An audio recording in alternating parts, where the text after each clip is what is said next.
La chaîne CNews rendrait-elle islamophobe? Le Huffington Post a reçu le témoignage d'un dénommé Théo qui affirme que depuis que sa famille regarde CNews, les tensions autour des repas de famille se sont multipliées. Pendant 40 ans, le grand-père de Théo était de gauche. Mais ça, c'était avant qu'il ne se mette à regarder CNews plusieurs heures par jour.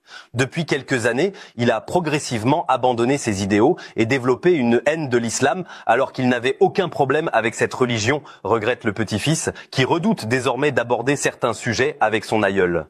Lors de moments forts de l'actualité couverts par CNews, des conflits ont ainsi pu survenir dans la famille de Théo, qui se souvient particulièrement des émeutes après la mort de Nahel. Mon grand-père disait qu'on n'était plus chez nous, que les cités étaient des zones de danger et de guerre civile.